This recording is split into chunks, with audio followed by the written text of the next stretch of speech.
All right. So, thanks for joining us this week on My Pen Pal. We are going to play Truth or Dare, but without the dare, because maybe we'll save that for another time. So we're essentially just going to go back and forth with a series of questions that we are going to randomly pick for each other and truthfully answer them. So I guess I'll start with the first question. Irene, what makes you find someone attractive? That was like the one on the list that I was like, this. Humor. I think humor is a big thing. Yeah. Okay. Yeah. I'm gonna have to agree with you on that. If the person does not have a, can you imagine like being with a partner that like just didn't laugh or like didn't find Or humor like in had a things? different sense of humor. Yeah. Like a dry humor, which I don't have. Like, Oh, really? it's just difference of opinion, I Yeah, think. true. Just too serious or like, okay. Yeah, I get it. Okay, for you. Oh, I guess I have to go with the questions. What was your childhood nickname? So this one's a little weird. It was called, or my nickname was Meal, because I couldn't say my own name properly when I was young. So for a while, I would introduce myself to people as Meal, and that kind of stuck for a couple years. So it was Meal. Yeah, that's a good one. Yeah. It's a good. Yeah. Okay. Good story behind Thank that. you. Okay, Irene, truth. I know you're very pensive, so some of these questions that I'm going to ask, you're going to hate. If there was no such thing as money, what would you do with your life? Oh, that's a good one. I was like, wait, did I not write a blog post on this? I meant to. Ideas for a blog. Like, it's on my mind. That's funny because in the blog post I was gonna pose that question. What I would do though is, like, I think I would travel. No, no, let me take that back. Okay, that was like really basic. First, I would build a sustainable like commune, but not in a cultish way, but like a sustainable farm where you like grow your own stuff and you can live off the land basically. And then once I have that done, then I would spend the rest of my year or the rest of my year city hubbing to where like my friends and family were so that I could spend like a couple of weeks or a couple of months wherever they are. So that's kind of the plan. If like money wasn't an issue, I would like be free to just go around and see everyone and build a little commune. That's so thoughtful. I like that commune idea. And I love that you specify that it wasn't a cult. Thank you for clarifying. Yeah, no, it's just a sustainable farm. Maybe you should have called it that instead of calling it commune. But in my head, it's a little commune-ish. Because, like, people can come and live the sustainable lifestyle. Let me clarify and say that I'm not trying to start a cult. I don't even know how to even go about that. Goodness. Oh, here we Uh-oh. go. Okay. Uh-oh. No, this one's like a good one. But I'm going to make you elaborate. What country would you like to live in if you had the chance and why? Oh my god. Oh god. Okay. So there's two options. Can I pick two? It's my truth here. Yeah. I love Canada very, very much. I love living here. I feel very grateful and privileged to live here. I do feel, and I've never traveled to this place, so, but I do feel like I do belong in Australia a little bit, because it's essentially like Canada without the winter. And from what I understand, they're a little bit more advanced in their way of life than we are. So that's the first place that I would pick. The other place that I really want to live is the Philippines. I want to meet my family. I want to know where my family came from. Like, they don't really talk about it too much. There's some pictures, but not a lot. I just want to get to know where they're from, what shaped them. I'm really interested in all of that because it had a huge influence on who I am today. So very curious about all that. Yeah. And we have the best beaches. So here's... When I watch Filipino TV, there's a lot of light-skinned people, a lot of white-skinned people, a lot of people who are mixed with white or, with lighter makeup on these shows. And I'll be honest, like, a lot of them, not that a Filipino looks a certain way, but I at first glance, I would never guess that they were even Asian. So I think that says a lot about the beauty community in the Philippines and in Asia. And I would like to help combat that by showcasing myself on TV to give people who look like me, just a different perspective. These are getting kind of deep. Okay, so if you could take away one bad thing in the world, what would it be? I think this one is a little tough because I feel like it stems from a lot of stuff, like hatred, indifference. Yeah. So, I mean... That's very insightful. I feel like a lot of bad things stem from blank. And I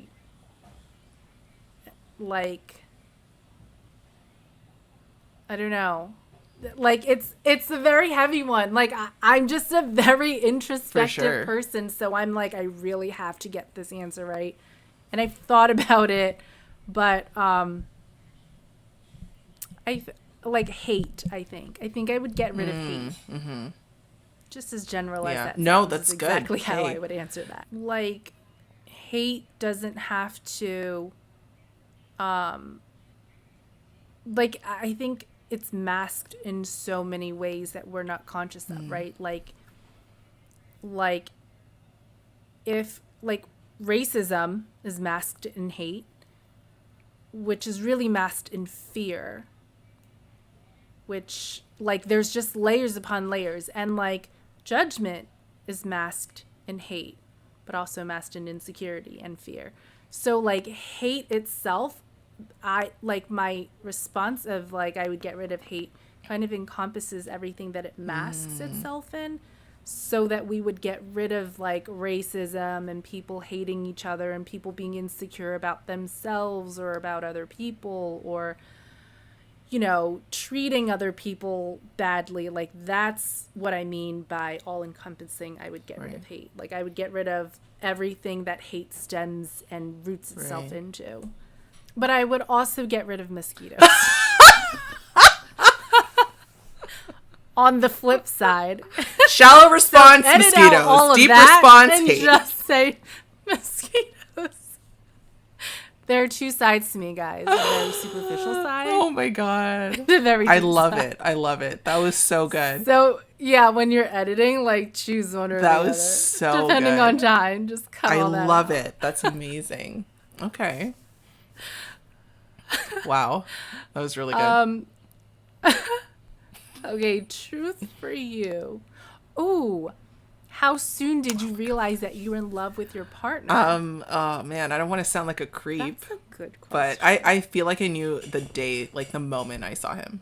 I feel like I knew that. I didn't say it right away because, you kind of just get to know someone and spend time, and I created space for that before just assuming that I did.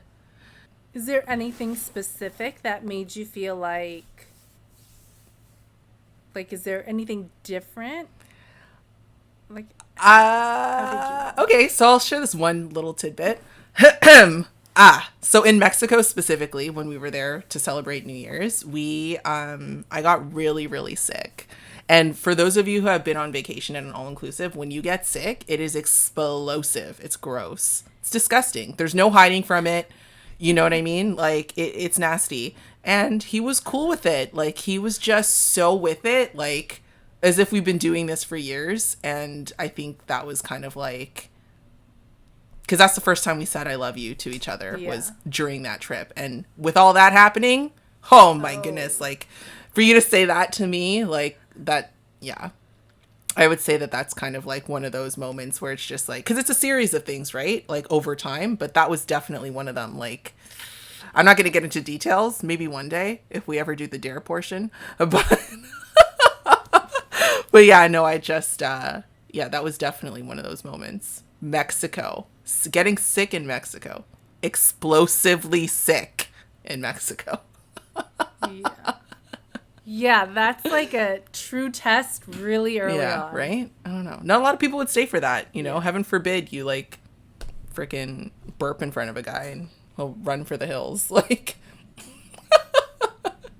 yeah. Uh-huh. So early on. Pretty early on. Because we went to Mexico, like, 5 months after we got together officially. But yeah. Okay, Irene. Truth.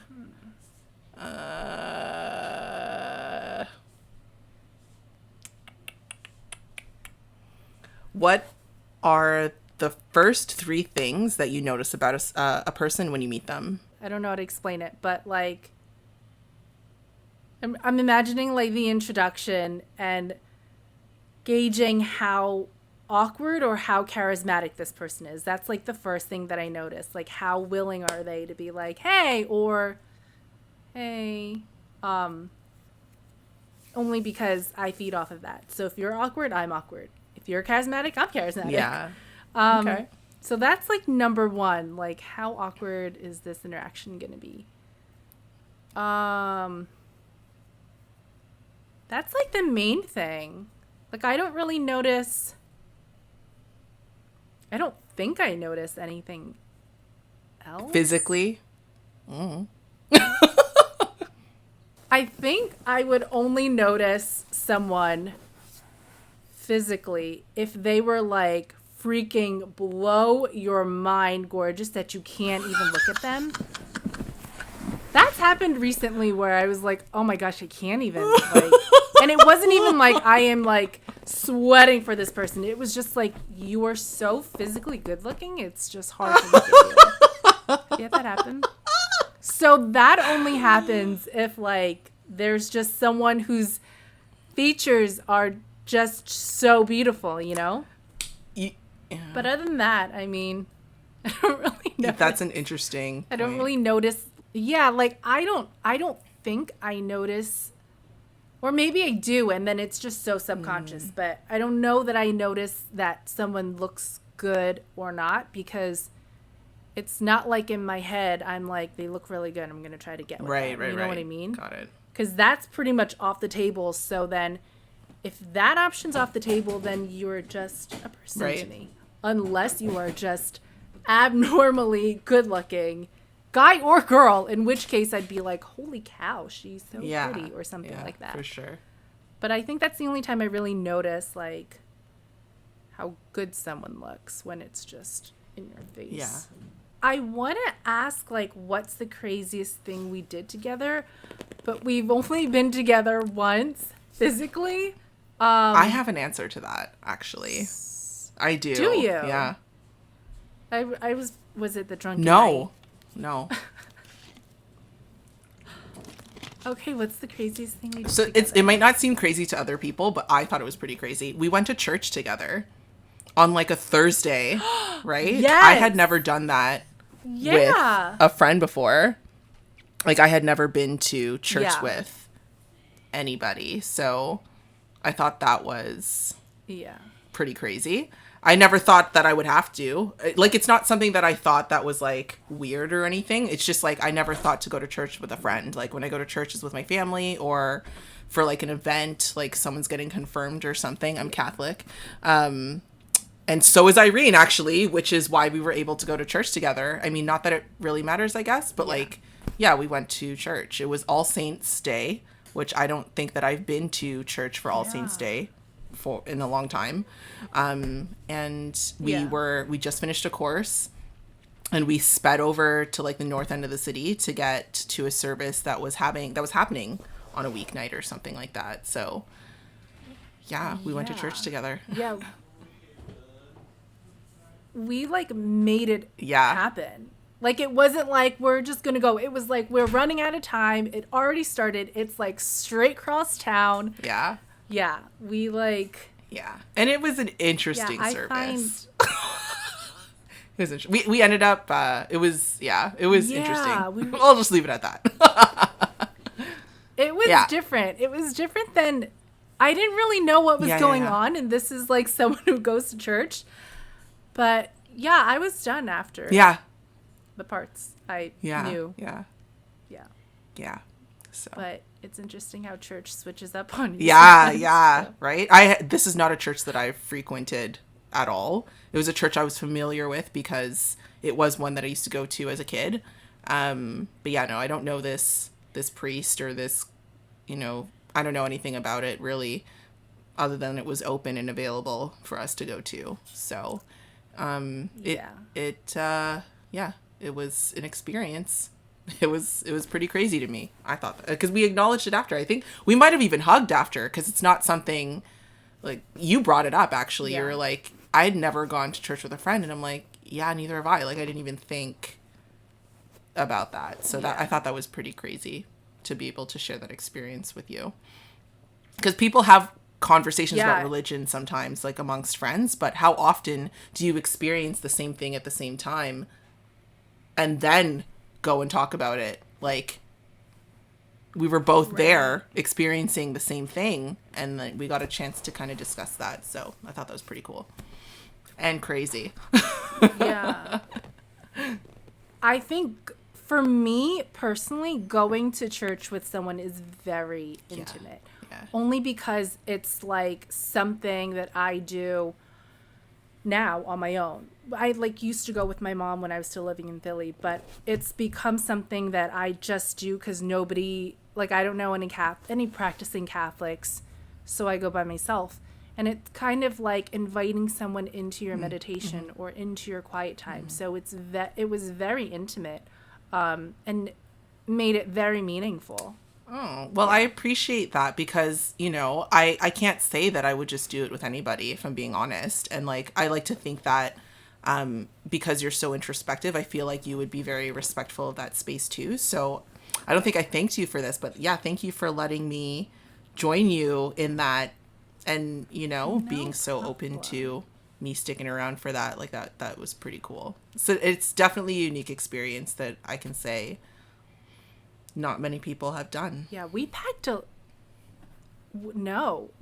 lot. Like, I feel like we've done a lot of very, like, deep stuff. Maybe not deep, but, like, we packed a lot in my 2 weeks there. Just stuff that I wouldn't normally do, which is really good.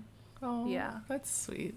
Oh, that trip it was so good. Oh, I can't wait. First Canadian trip. We can't wait to have her back. We really liked her. It didn't snow. The whole time she was here, it didn't snow. And literally the day after she left, yes, it snowed.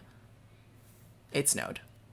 But it's probably good that it didn't, or else I'd be like, it's too cold. Well, that's what I mean. Like, the Canadian skies were in favor. Like, you brought some of that heat from, from Florida. So thank you for that. We all really appreciated it. That was awesome. We did Halloween together and everything. You were there for a pretty fun time. Halloween. I dressed up like a cat. What happened? Oh, yeah. We didn't do anything, I don't think, because it was like in the middle of the week, but like I dressed up like a cat. So that was a very telling truth or dare minus the dare game. I don't think I've ever played truth only with anyone before, so thanks, Irene. You're welcome. Yeah, I mean, hey, like I kind of want to talk about this stuff a little bit more, so maybe we'll do another set where we do truth only. Maybe we'll throw in some dare components in there, but thanks for joining us and for listening, guys. We'll see you next week. Bye.